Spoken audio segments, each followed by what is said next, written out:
ASC academy एक ASC talent Hunt exam लेके आ रहा है, जिसमें 10th क्लास के बच्चों के लिए 11 साइकिल प्राइजेस रखे गए हैं और 8th-9th क्लास के बच्चों के लिए साइकिल और कैश प्राइज रखा गया है। स्कैन करके रजिस्टर करें। कुर्सी पे बैठने वालों को जमीन की अहमियत याद रहे, सच दिखाते हैं। सच का सामना में आपका एक बार फिर स्वागत है। पूरा किए थे और 10 जनवरी तक के टाइम दिए थे कि अगर काम शुरू नहीं हुआ तो हम यहाँ पे बड़ा एहतजाज करेंगे। और इस तरीके से कल से सोशल मीडिया पे चल रहा है कि आप क्रेडिट लेने के लिए यानी ये ब्रिज के ऊपर आज आए हुए हैं। देखो, सच्चाई ये है कि इस ब्रिज को ले करके हमने हमेशा कोशिश की। हमारा ऐसा मानना था कि इस ब्रिज को ले करके जब ये ब्रिज शुरू हुआ था, इस ब्रिज की वजह से शेख आसिफ साहब 2019 का इलेक्शन हारे थे। हमको डर ये था कि अगर 2024 में ये ब्रिज मुकम्मल नहीं हुआ तो कहीं ऐसा ना हो कि इस ब्रिज के अधूरेपन की वजह से हम हार जाएं। तो हम तो पहले से इसकी तकमील की कोशिश कर रहे थे और यही वजह है कि इलेक्शन के मौके पर ब्रिज का मुद्दा हमने भी उठाया नहीं, इसलिए कि ब्रिज को लेके ये मुसीबत तो हमारे सर भी आ सकती थी। अभी इलेक्शन हो जाने के बाद हम आए थे यहाँ इस ब्रिज का जायज़ा लेने के लिए, ठेकेदार से बातचीत करने के बाद सोशल मीडिया पर जब हमारा ब्रिज को ले करके आना जाना माजी आमदार शेख आसिफ ने देखा तो क्रेडिट लेने के लिए वो आए थे। हम तो पहले आके गए, वो क्रेडिट लेने के लिए आए थे। सही बात है, सही बात। इसलिए हम पर अगर ये इल्ज़ाम है कि हम क्रेडिट लेने के लिए आए हैं, हमको आज क्रेडिट की ज़रूरत नहीं, हम तो इलेक्शन जीत गए। अब 5 साल तो राज हमारा रहेगा ना। अभी अफसरान से आपकी बात हुई तो उन्होंने क्या कहा? ये ब्रिज इससे बड़ा एहतजाज किया जाएगा, आप कार्रवाई करेंगे, आप असेंबली में आवाज़ उठाएंगे, क्या?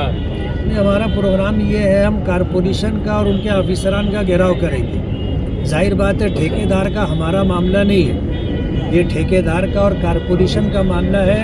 कारपोरेशन ठेकेदार से काम करवा के ले हुए ये हम मानते, और अगर कारपोरेशन में हमारे जो है डिप्टी कमिश्नर शिंदे साहब हैं, सिटी इंजीनियर हैं, यहाँ मौजूद है, अगर ये लोग उनसे काम नहीं ले सकते हैं तो कारपोरेशन की जिम्मेदारी है काम पूरा करके देने की। हम कारपोरेशन का घेराव करेंगे। वैसे भी कारपोरेशन बुनियादी सहूलियत देने में मालेगांव शहर में नाकाम है, पिछले 3 सालों से प्रशासक है।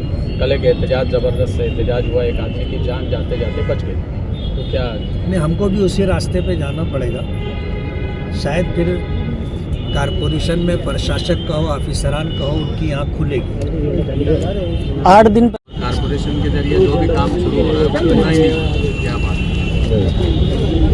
ये तो हमारे शहर की बदकिस्मती है कि आज छोटा सा फ्लाईओवर, अरे झंडा डाले यार, फ्लाईओवर जो है आज से 7 साल पहले बनना शुरू हुआ था। हमारी जानकारी में ऐसी है कि ये मालेगांव का फ्लाईओवर जिसकी 500 मीटर की मसाफत होगी, नागपुर का एक ब्रिज और ये ब्रिज साथ में बनना शुरू हुआ था। वो 26 किलोमीटर का ब्रिज बन करके चालू हो गया है। वो 26 किलोमीटर का ब्रिज बन के चालू हो गया और ये आधा किलोमीटर का ब्रिज आज तक अधूरा और नामुकम्मल है। इस ब्रिज की वजह से अब तो हम ये सोचने पे मजबूर हो गए कि ये ब्रिज मालेगांव के लिए राहत है या मुसीबत है। इस ब्रिज की वजह से दोनों साइड की जो ज़मीनें थी, लोगों के मकानात और जायदाद थी, उनकी कीमतें ख़त्म हो गई। एक बात। दूसरी बात यह कि इस ब्रिज की वजह से मालेगांव के लोगों को राहत मिलना तो बहुत दूर की बात है, तकलीफ़ ही तकलीफ़ है। बस स्टैंड को तो फ्लाईओवर के ऊपर ला नहीं सकते आप, बस स्टैंड नीचे है, दोनों तरफ से आने जाने वाली जो बसें हैं वो नीचे से ही आएंगी। कुसुम्बा रोड का ट्रैफिक नीचे है, मछली बाज़ार का ट्रैफिक नीचे है, ओल्ड आगरा रोड का ट्रैफिक नीचे है। तो इस ब्रिज की वजह से यहाँ के अहलियान शहर को क्या राहत मिलेगी, हम तो परेशान हैं। दूसरी बात यह है कि इस ब्रिज की वजह से इस ब्रिज के ऊपर नशा करने वाले लोग, कुछ ख़राब काम करने वाले लोग इसका यूज़ करने लगे, इसलिए कि ये इस्तेमाल में नहीं है। अभी पीछे आप जाके देखोगे शराब के बोतल के जो है वहाँ टुकड़े पड़े हुए हैं। इसका मतलब ये है कि रात में किसी ने शराब पी है, बोतल वहीं छोड़ करके वो चला गया। ब्रिज के नीचे लोगों ने मुस्तकिल अतिक्रमण करके रखा है और नीचे रोड बनना है या वहाँ गार्डन बनना है, आज तक लोगों को पता नहीं। अभी जो है सिटी इंजीनियर ने ये बताया कि भाई रेलिंग करके वहाँ बीच में गार्डन बनाया जाएगा। वायरिंग होना बाकी है, पोल लगना बाकी है, लाइटिंग बाकी है। दोनों साइड के अंदर नीचे ब्रिज के नीचे जो बिजली के पोल हैं उनकी शिफ्टिंग बाकी है। ये सारे काम आज 7 साल के अरसे में फ्लाईओवर का ठेकेदार कंट्रैक्टर उसने काम किया नहीं।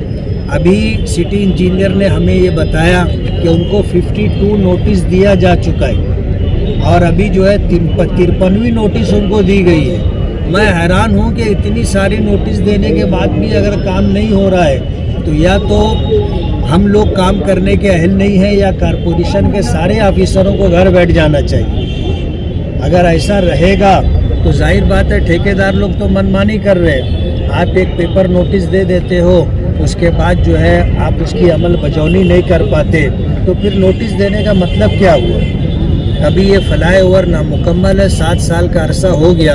हमने कुछ 15 दिन पहले जो है यहाँ पर जो है हमने आ करके जायज़ा लेने के बाद बात की थी।